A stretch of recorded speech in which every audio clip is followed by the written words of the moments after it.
Naam, assalamu alaikum warahmatullahi wabarakatuh. Babu Bidabida Online TV, usisahau kulike, kucomment, kushare na kusubscribe chaneli hili mradi wa kwanza kupata masomo yangu kila leo ninavyoyatoa. Kwa mara nyingine tena tumekutana katika episodi namba 2, jinsi ya kumuita jini Awas. Tulieleza katika episodi namba 1, kama hujasikiliza itafute, angalia nimeitag hapa, jinsi ya kumuita jini Awas, masharti yake, kazi zake anazozifanya na mambo mengi. Nikupitishe tu juu juu kwamba jini huyu ana mamlaka mengi, lakini kafara yake na madhara yake nimeeleza katika episodi namba 1, ila sharti lake anabeti na uhai wako. Ukimiliki kiumbe huyu basi wewe ndio ana arrange masharti, anakupa muda mwafaka wa kuishi, kwa mfano kama miaka 30, miaka 25 au miaka fulani, na baada ya hapo ya kupita miaka hii basi lazima ufariki. Sawa? Na ikitokea umekiuka masharti basi utaondoka kabla ya muda wake. Masharti yake ni vipi? Ni ile hali ya kukaa riadha na kutulia. Mwanafunzi, riadha ni kitu cha msingi sana. Sasa leo nataka nikuelekeze namna ya kukaa riadha kwa utulivu. Kwanza, jiandae kwa muda wa wiki 2 mpaka wiki 1 nyuma kabla ya riadha yako. Riadha hii utaitumia kwa muda wa siku 7. Utaianza siku ya Jumamosi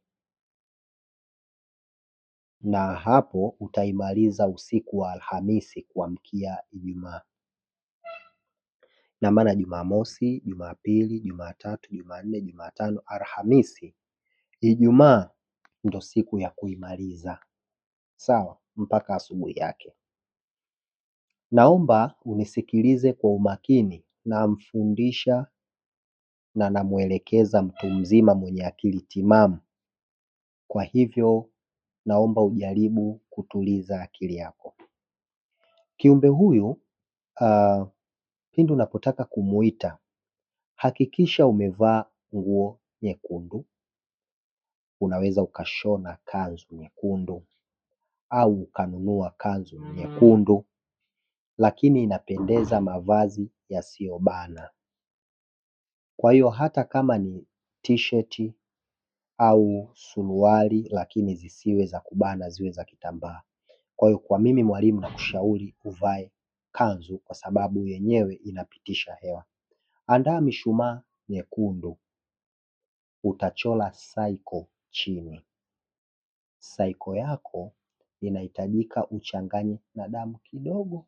Utajitoboa katika kidole chako cha kati au chochote, lakini kinapendeza cha kati kwa sababu ndo kirefu kupita vyote. Unaweza ukajitoboa hata na kile kama kikanyula fulani hivi, ili mradi tu upate damu, unaichanganya na zafarani. Ukishaichanganya na zafarani, zafarani yako ndio utakayokuwa unaichorea cycle. Cycle haichorwi na chumvi, cycle haichorwi na kitu chochote tofauti na zafarani nyekundu. Naomba unisikilize. Kwa kiumbe huyu tu Awas. Sawa? Andaa chumba kilichokuwa empty. Kisiwe na picha ya aina yoyote. Kisiwe na michoro ya aina yoyote. Chumba empty. Na inapendeza chumba ambacho kisichokuwa na mwanga wowote tofauti na mwanga huo wa mshumaa. Inapendeza kama kitakuwa master, ili uwe una uwezo wa kwenda chooni karibu na kurudi karibu. Uwe na uwezo wa kwenda chooni karibu na kurudi karibu. Sio lazima, hata kama nje ukitoka basi unajifunika sura. Sawa? Yaani unakuwa na hijabu. Kwa hiyo ndani ya riadha yako hakikisha huli vitu vinavyoleta choo mara kwa mara, kwani hutakiwi kuinuka mara kwa mara. Hutakiwi kutoka, kushika simu, kusikiliza mziki wa aina yoyote ndani ya siku hizi 7 za riadha yako. Siku hizi za nyuma nimesema wiki 2 mpaka wiki 1 utajitenga na kufanya mapenzi, huruhusiwi, kufanya tendo la ndoa wala zinaa huruhusiwi, wala kujichua huruhusiwi, kuchukua sheria mkononi huruhusiwi. Inahitajika uvae mavazi nadhifu, ujipulizie manukato ya kunukia muda wote, jitenge na makundi yasiyofaa, huruhusiwi kutukana, kubishana, kukasirika, kujam. Na ndio maana mfano wa mimi nikiwa nataka kukaa riadha najitenga wiki 1 mpaka siku 5 nyuma, najificha kabisa na biashara hizi na kazi hizi nazifanyia porini, mbali na makazi ya mwanadamu. Ina maana nafanyia katika nyumba za shamba kabisa ambapo haijulikani nini kinafanyika. Ukiwa ndani ya riadha yako, huruhusiwi kula chakula chenye roho ndani ya hizi wiki 2, wiki 1 hadi mpaka utakapomaliza riadha yako. Huruhusiwi kula mayai ya kuchemsha, mayai ya kukaanga, kutafuna vitunguu swaumu, kupaka mafuta ya vitunguu swaumu. Lakini pia huruhusiwi kula kitu chochote chenye roho. Nazungumzia dagaa, nyama, samaki, mdudu wa aina yoyote yule huruhusiwi, yaani ukiona hiki kina roho. Huruhusiwi kuchinja ukiwa ndani ya riadha yako au kabla ya. Naomba unisikilize, andaa peni na daftari, andika mahitaji haya kwani ni muhimu kweli kweli. Sitaki maswali mimi. Kuna mtu anakuuliza kwamba babu, nilitukana mara moja, vipi riadha yako imebadilika na imekuwa batili, kwa hiyo unatakiwa kuanza tena upya. Umeangalia video zisizofaa, riadha yako imeharibika, ni batili, huruhusiwi kabisa. Unahitajika ukielimishe hii. Pindi unapoingia kwenye dua yako hii, hutakiwi kushika karatasi yoyote, kusoma pahala popote, wala mwanga wa kitu chochote huruhusiwi kuwa nacho, tofauti na ubongo wako tu wa kunakili basi. Andaa mishumaa ya kutosha mwanafunzi. Hata mavazi unaweza ukaandaa tu hata 2, 3 ikitokea moja hili limechafuka hili. Hakikisha una udhu muda wote. Ukiharibika, ukitenguka, tia tena udhu. Kwa wakristo, hii kidogo kazi kwenu, haiwafai. Unaweza ukanunua pete yake. Ina range milioni 5 mpaka milioni 8 kutegemeana na ukubwa wa kiumbe wako. Ifahamike kabisa, kama wewe huwezi kukaa riadha, huwezi kufuata hizi protocol, nunua pete ya kiumbe yake. Kutoka kwangu Babu Bidabida. Wanafunzi, ndani ya siku ya kwanza, Jumamosi, asubuhi, alfajiri, ndio kazi yetu inaanza. Utaamka alfajiri, kazi yetu ndio inaanza hapo. Bismillah, unaanza Jumamosi alfajiri. Utaanza kwa kusoma sura hii Kauthar kwa mtindo huu nitakao kuelekeza mimi kila siku, kila katika kipindi cha swala. Hakikisha mwanafunzi wangu uwe ndani, na katika kipindi hiki chote, katika kila kipindi cha swala, kikikukutia kipindi cha swala hadi cha swala ni kinakuwa vizuri sana. Utaanza aya ya kwanza bila bismillah. Utasema inna a'tainaka al-kauthar. Hii utaisoma mara 11,100. Alafu utakuja kusema neno linaloitwa ya kaharu. Hili pia utalisoma mara 11,111. Ina maana inna a'tainaka al-kauthar utaisoma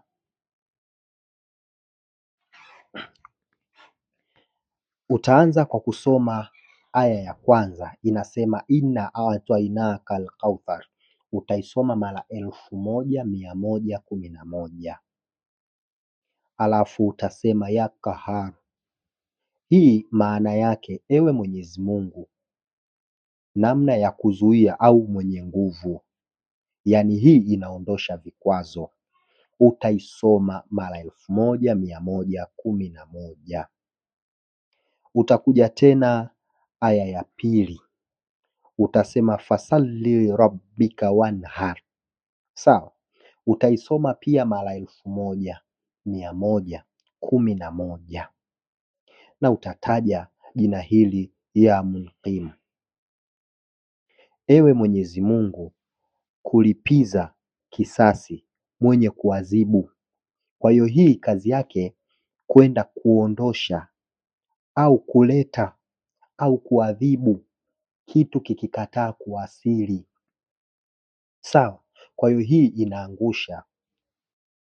inaangusha funguo zote, hata kama alifungwa na minyororo basi hii itafunguka. Na aya ya tatu ambayo ndio aya ya mwisho inasema inna sha'aniaka huwal abtar.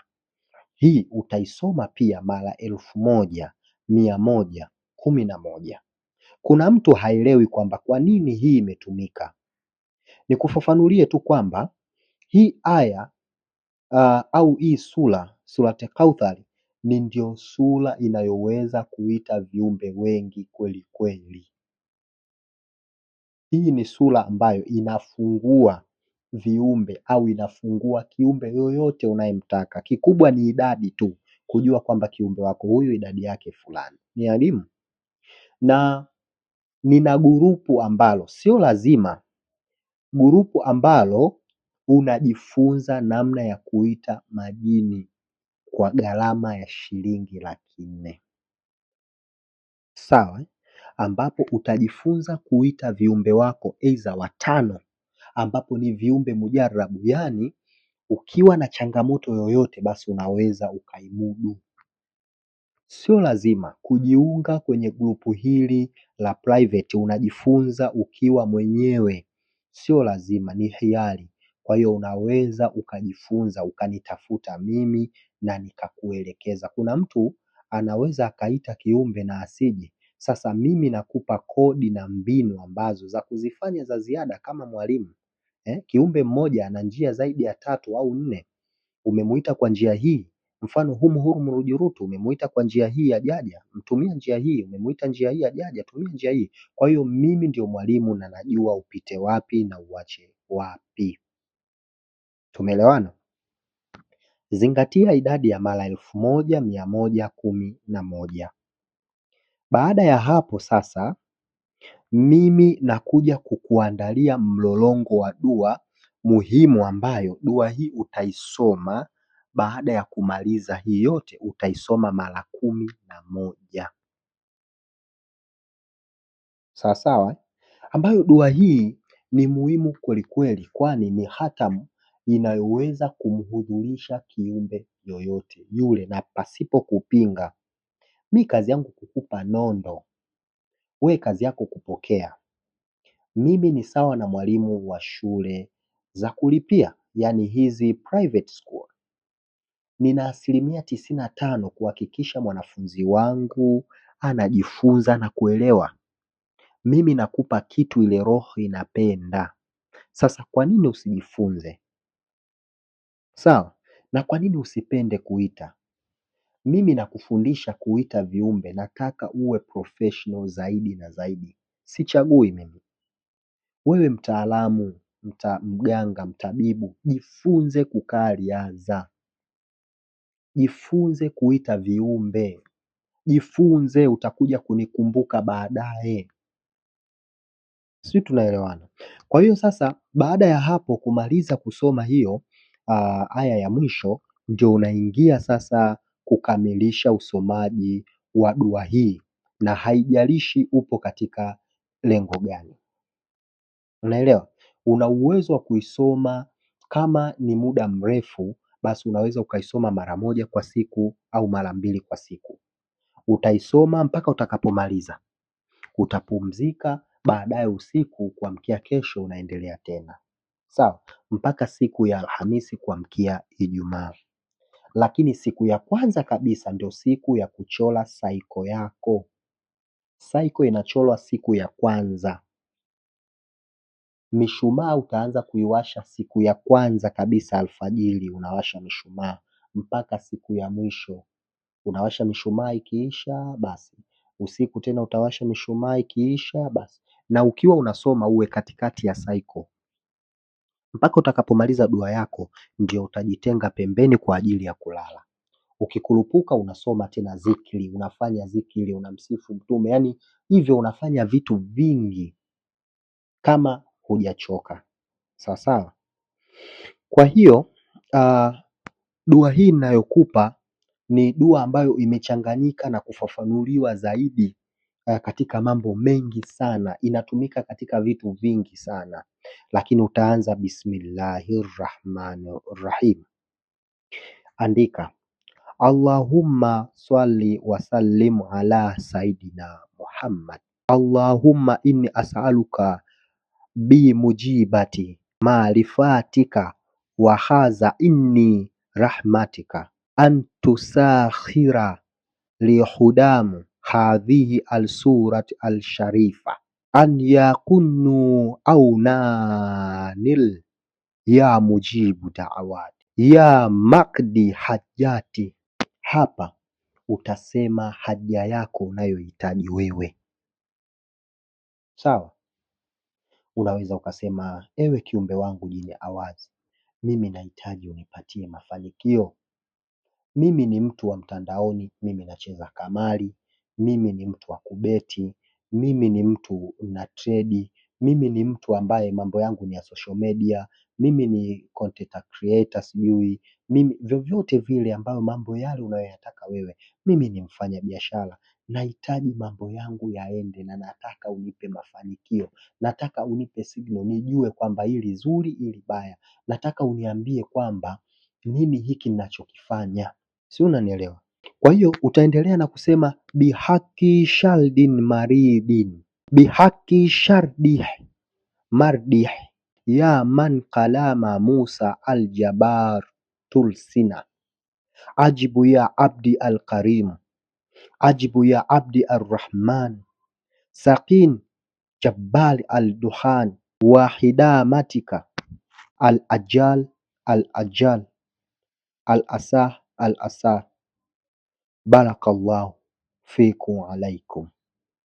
Subhana man khalaba khula ghalb wa qahara khula shujaa bi qudrati. Shinhu bilhush ajibu li. Unatia tena nia yako unayotaka. Taktal wa anta la ruqayyi taktum najtu munjim nam taktum wassalallahu ala Sayyidina Muhammad. Unamaliza hapo, utasoma mara 11 hii dua, ambapo hii mwisho inasema na rehma na amani ziwe juu ya mtume wetu Muhammad sallallahu alaihi wasallam, yeye pamoja na familia yake na maswahaba zake. Hii ni dua moja nzito sana, lakini naomba uzingatie na ujue nini kinachohitajika, nini ufanye ili upate unalolitaka, nini kiende ili na wewe uende. Lakini pia vile vile mwanafunzi, huyu kiumbe wako mara ya mwisho atatokea. Sawa? Atakuwa anakuzunguka ndani. Atakuja katika umbile la mwanadamu. Atakuzunguka. Atakuuliza nini unataka. Sawa? Sasa kitu cha kuzingatia, unahitajika uandae pete, uandae fimbo, uandae kito chochote ili cha kumuhifadhia.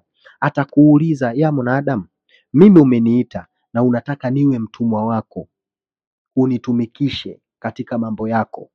Sawa, unaniahidi na mimi utafuata lile sharti ninalolitaka. Utasema ndio. Sharti lake ni hilo la kuweka bondi uhai wako. Kwa hiyo umeniandalia nini cha kuhifadhika? Umeniandalia nini cha kukaa?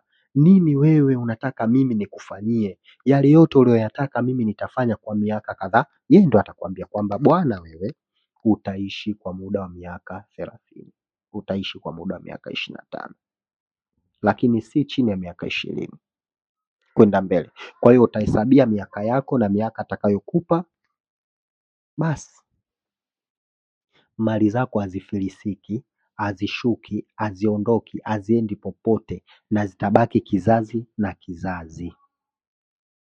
Najua una maswali mengi, niulize, nipigie simu.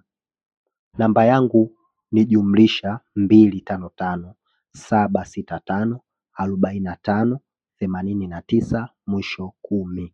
Mimi nakupa kiumbe, siangalii nini, kwa sababu binadamu tumetofautiana. Napatikana Dar es Salaam, Buza kwa mama Kibonge. Asante, wabillahi tawfik wa hadha, assalamu alaikum warahmatullahi wabarakatuh.